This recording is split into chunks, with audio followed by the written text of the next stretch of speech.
estamos iniciando mais uma edição do programa Consumidor em Pauta, uma realização da TVE, um espaço totalmente dedicado para você dirimir as suas dúvidas e questionamentos nas mais variadas áreas do direito. E é muito fácil. Lembre-se e anote se for o caso.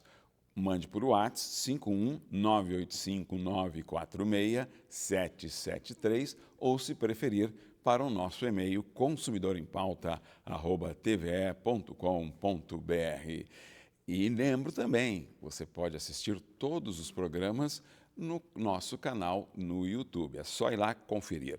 Hoje vamos tratar do direito comercial. Estamos recebendo o contador João Custódio. Seja bem-vindo, João. Muito obrigado, Gil. É um prazer muito grande estar aqui novamente na TVE, na TV Pública dos Gaúchos, compartilhando um pouco do nosso conhecimento com os nossos queridos e qualificados telespectadores. A primeira pergunta, João, é do Paulo aqui de Porto Alegre, tá? Este ano a nossa empresa que atua na prestação de serviços foi desenquadrada do Simples Nacional. Ano que vem poderemos voltar a esse regime que é mais econômico? Bom, obrigado, Paulo, pela pergunta. Realmente, muitas pessoas, muitos empreendedores, empresários têm dúvidas sobre essa questão que às vezes pegam um pouco desprevenido nessa desqualificação, que perdem esse benefício, né, que é o do Simples Nacional. E as pessoas, perdi, agora às vezes a estrutura de custos da empresa é altamente impactada, em especial pela folha de pagamento, em que um dos maiores benefícios do Simples Nacional é a questão da isenção do INSS patronal, que está junto ao Sistema S, o RAT, que é o risco de acidente de trabalho, e isso dá quase 30% da folha. Bastante. Que uma empresa de prestação de serviços, que 50% do custo são pessoas, quando tu aumenta 30% desse custo, tu está aumentando 15% do custo geral da empresa. Isso acaba, a empresa não está preparada para absorver isso de forma competitiva, esse custo, né? Mas, Paulo, importante saber quais são os fatores que levam a empresa a perder esse benefício, né? Um deles é quando tu atrasa impostos, tem impostos em aberto. Às vezes tem uma taxa do alvará da sua cidade que está em aberto. Você, às vezes, se tem o carro no nome da empresa e atrasa o pagamento do IPVA, também pode ser um fator que pode desenquadrar do Simples. Então é importante, juntamente com o seu contador, fazer esse acompanhamento mensal das certidões negativas, para quando for o momento de fazer a adesão do Simples, você esteja com tudo certinho. Um outro fator, que muitas vezes é um motivo bom e ruim, às vezes, mas mais bom que ruim, na minha opinião, que é quando a pessoa ultrapassa o limite do faturamento do Simples Nacional.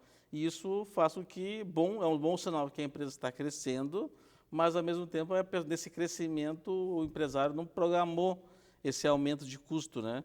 Então, às vezes, acaba sendo pego desprevenido. Às vezes, também, o que acontece é que teve um serviço, uma extra demanda num mês que foi muito grande e que pode não ser a realidade do próximo ano. Então, respondendo ao Paulo, você tem, ao final de cada ano, quando faz a solicitação da opção do Simples Nacional, você pode voltar ao Simples, se você estiver com todos os impostos em dia e se o seu faturamento dos últimos 12 meses ele voltou dentro da faixa do Simples. Então, sim, é possível voltar, né? E só tem essas duas condições que são importantes para serem atendidas. Correto, João. A próxima pergunta é da nossa telespectadora Tassiane, de São Leopoldo. Fiz um empréstimo pelo portal do Emprega Brasil e a empresa onde eu trabalhava estava me descontando mensalmente. Agora eu saí da empresa e o valor da rescisão é inferior ao que eu devo. Como será cobrado esse saldo de mim? Eu não tenho saldo no fundo de garantia. Bom, Tassiane, muito obrigado pela pergunta. Também é uma pergunta que muitas pessoas que estão nos assistindo também têm. Primeiramente, em relação a esse programa do governo que deu uma outra opção de linha de crédito para as pessoas, que quem está trabalhando no CLT, tu pode pegar um empréstimo e descontar na folha isso.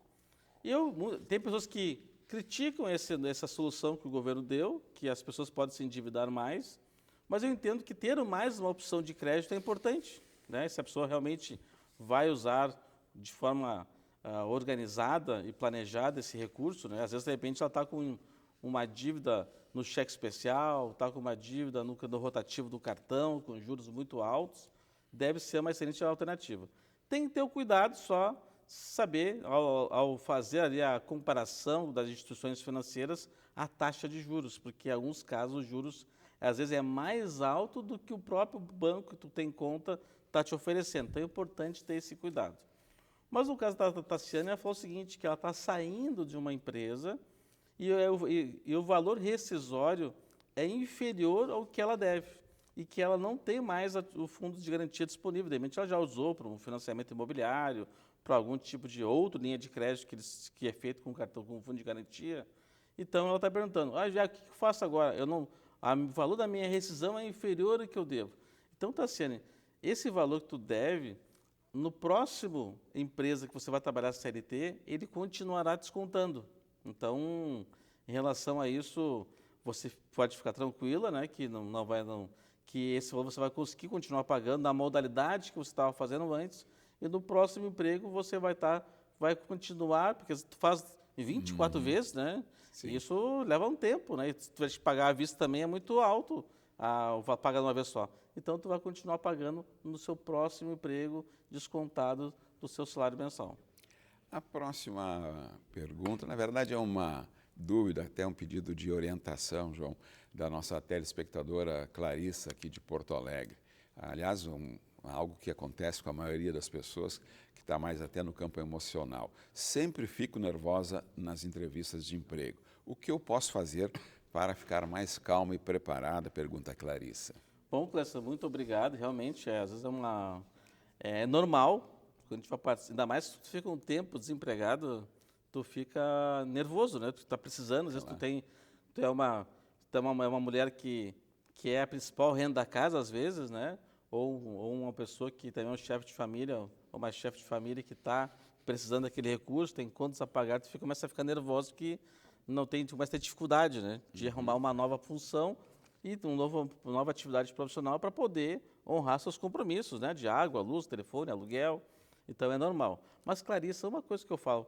Primeiramente, se você já está agendado uma entrevista, você já ultrapassou um momento importante. O seu currículo já foi avaliado, né? E você já foi atrativo o seu currículo, né? Então, você está numa segunda fase, que é a parte da entrevista. Então, uma fase importante, porque muitas pessoas a gente não passa nem da fase da seleção dos currículos, porque pode ser que aqueles pré-requisitos necessários para aquela vaga você não está cumprindo nesse momento. Mas não é o caso quando você já está com a visita agendada, com a entrevista agendada. O importante, Clarice, é você fazer um planejamento. Eu vejo as pessoas, muitas vezes, de que vão para a entrevista sem saber, não pesquisou a empresa, não sabe o que ela vende, qual o serviço que ela presta, qual o segmento que ela atende, né? Então, uma dica importante que eu dou para você, Clarissa, é você se pesquisar sobre a empresa da qual você está participando da vaga de emprego. Porque porque, por exemplo, se essa empresa ela trabalha, vamos supor, uma agência de publicidade, então já vamos supor, o pessoal se veste de uma maneira mais descontraída, então você pode também ir para a entrevista, mesmo que seja online, porque muitas entrevistas hoje são de maneira online, né? Então, você pode botar uma roupa um pouco mais descontraída. Mas se você vai participar de um processo, vamos supor, na área administrativa, de um escritório de advocacia, ou de um banco, em que o pessoal se veste um pouco mais formal, então você vai nas redes sociais. Como é que você sabe disso? João, mas como é que eu vou saber disso? Nas redes sociais, tem fotos do pessoal trabalhando, de eventos da empresa, então você pode já saber até que roupa você vai estar utilizando. E ao saber também quais são as atividades, você vai estar preparado até ao dar exemplos profissionais que você deu, você vai dar exemplos mais relacionados àquela atividade da qual você está participando nesse momento dessa entrevista de emprego. Consumidor em Pauta está recebendo hoje aqui o João Custódio, contador, que está respondendo questões e dúvidas dos nossos telespectadores que foram enviadas para o nosso WhatsApp 51 985-946-773 ou pelo nosso e-mail consumidorimpauta@tve.com.br. A próxima pergunta, João, é do Oswaldo de Cachoeirinha. Atualmente eu sou síndico do prédio onde moro e, eventualmente, surgem desconfianças dos moradores sobre a minha gestão, em especial as questões financeiras. O que eu posso fazer para minimizar esse problema? Bom, Oswaldo, obrigado pela sua pergunta. Pelo que eu entendi, o Oswaldo ele é um síndico orgânico, ou seja, aquele síndico que é morador do prédio, que chega na parte da eleição para escolher o síndico, muitas vezes não tem nenhum candidato, então a pessoa meio que forçadamente ela tem que assumir essa função. E às vezes ela não é, ela tem a sua atividade profissional que é bem distinta das atividades e responsabilidades de um síndico, que muitas vezes é um grande gestor, e tem condomínios que movimentam 1 milhão por mês, né? O valor superior aqui de empresas de porte médio. Então, ela tem que se rodear de profissionais. E uma das questões que eu falo para o Oswaldo é investir muito na transparência das informações.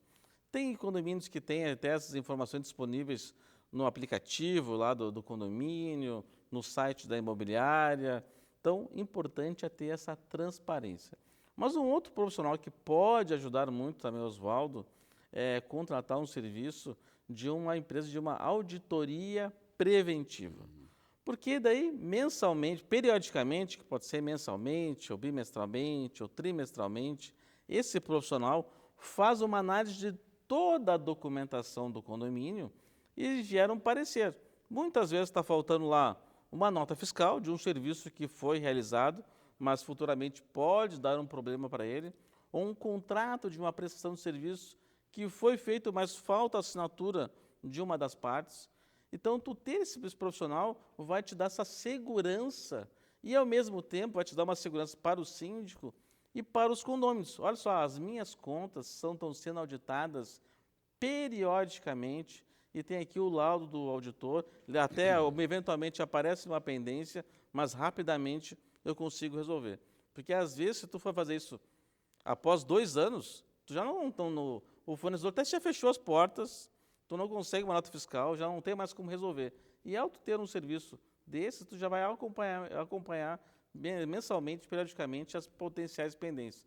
Também, ter essa aproximação com a empresa que faz a administração do condomínio é bem importante, essa parceria, né, de ter essa transparência, levar as informações para o site periodicamente, ajudam bastante a minimizar e resolver essas questões de desconfiança. Consumidor em Pauta vai para um breve intervalo e já voltamos com o contador João Custódio respondendo dúvidas e questionamentos ligados ao direito comercial. Até já!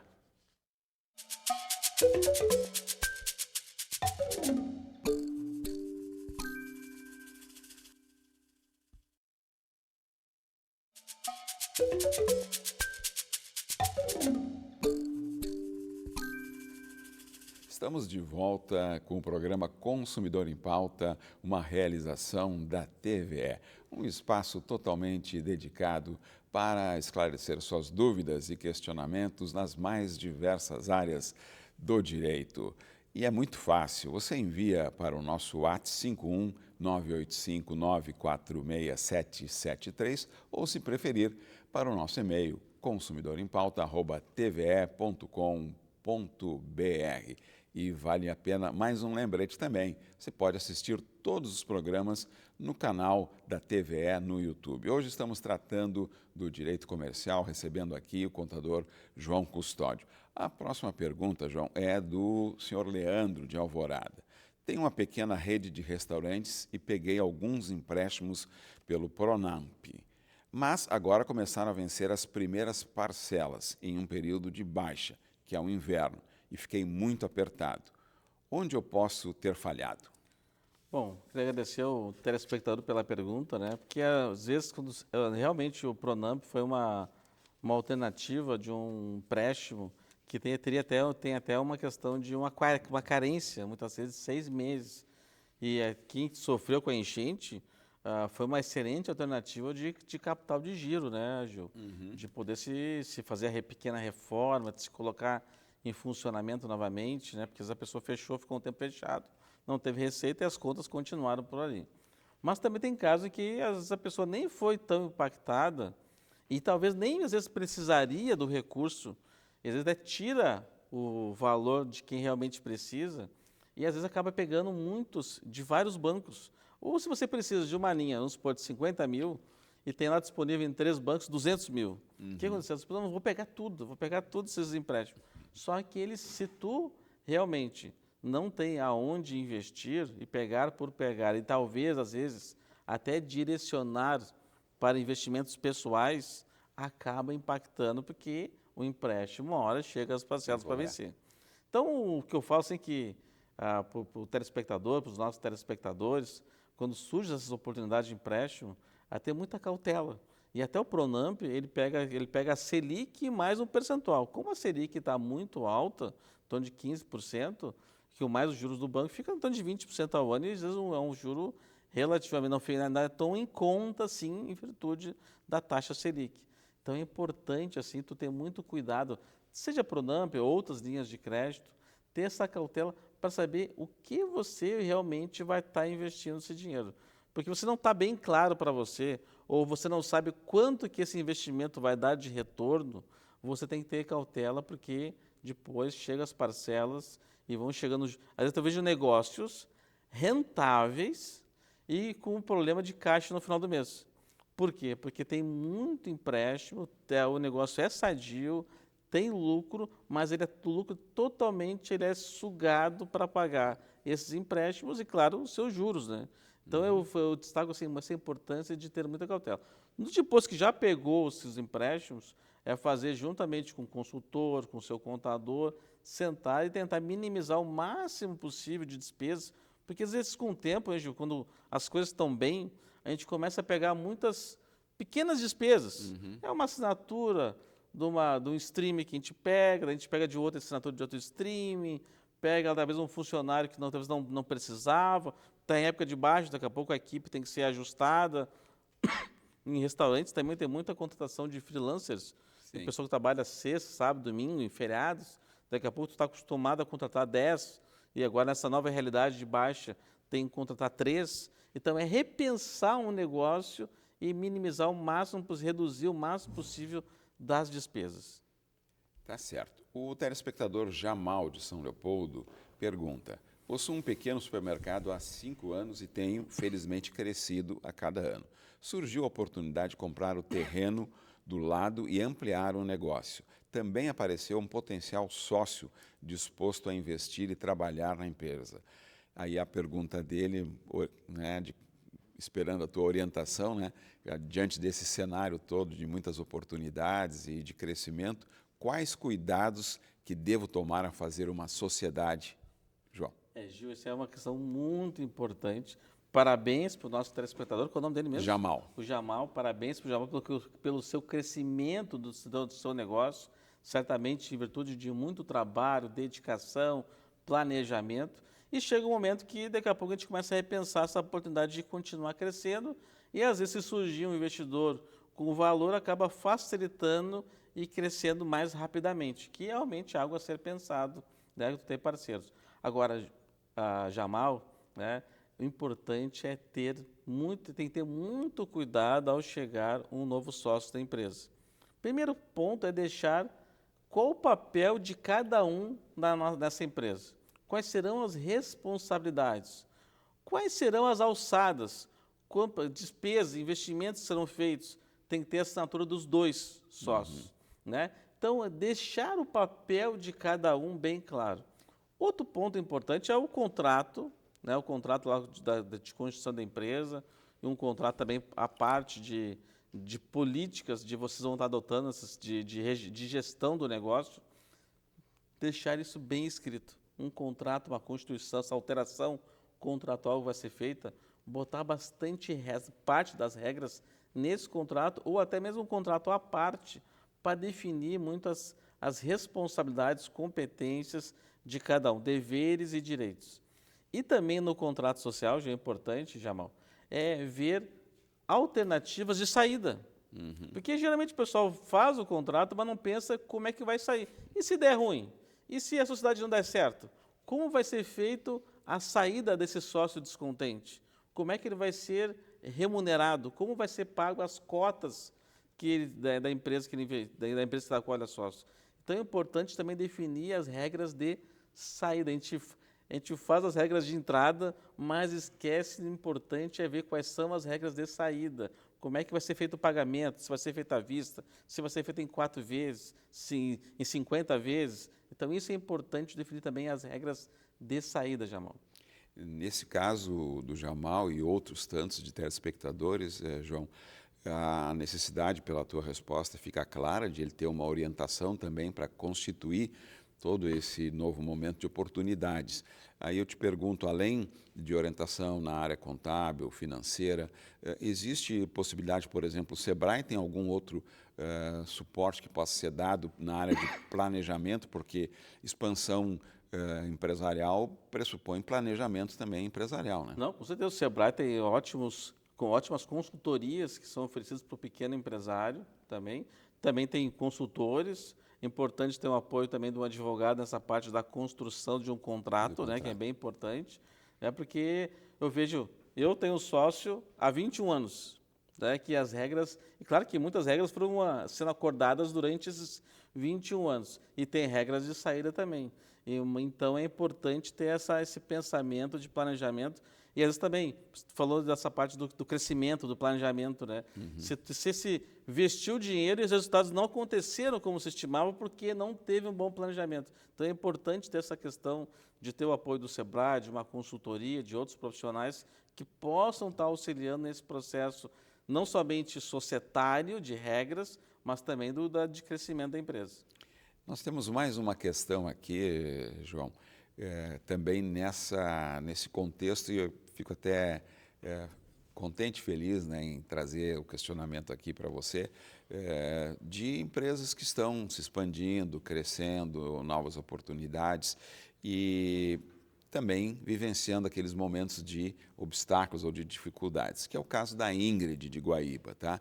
Ela relata, tenho uma pequena loja de roupas há 3 anos, estou indo bem, consigo operar com boas margens, mas as vendas estagnaram. O que eu posso fazer para crescer? Pergunta a Ingrid. Ingrid, então, primeiramente, parabéns pelo seu crescimento do seu negócio, né? Em 3 anos, já com resultados positivos, provavelmente com boas margens, mas chega um momento, Gil, que às vezes cheguei no meu limite, o que eu tenho que fazer a mais para continuar crescendo? Então é importante ter um planejamento. Acho importante quem trabalha com roupas, com comércio, ter um outro canal de vendas que às vezes não é muito explorado, que é a internet. Né? Vendas pela internet têm crescido muito, muito mesmo. Então, uma alternativa de tudo, investir não muito, vamos para lá, tem que alugar uma loja maior, vou gastar mais, talvez possa colocar em xeque até os resultados da minha empresa. Um investimento que talvez não vai ser tão elevado, mas que pode dar muito resultado, é a questão do investimento das vendas online, do marketing digital, de você ter suas redes sociais bem ativas, apresentar seus produtos nas redes sociais, fazer, às vezes, promoções, convidar pessoas, ou até clientes, para fazer desfiles. Se não sei qual segmento que tu atua mais, se é um estilo mais jovem, se é um estilo mais sênior, né?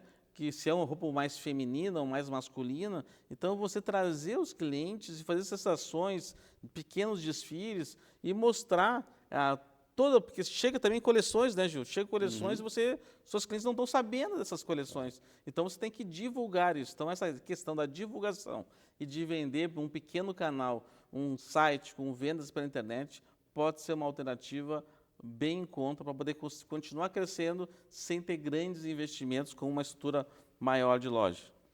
João, muito obrigado pelos teus esclarecimentos aqui num tema tão importante para os telespectadores do Consumidor em Pauta, que é o direito comercial. Consumidor em Pauta fica por aqui e aguardamos você na próxima edição. Até lá!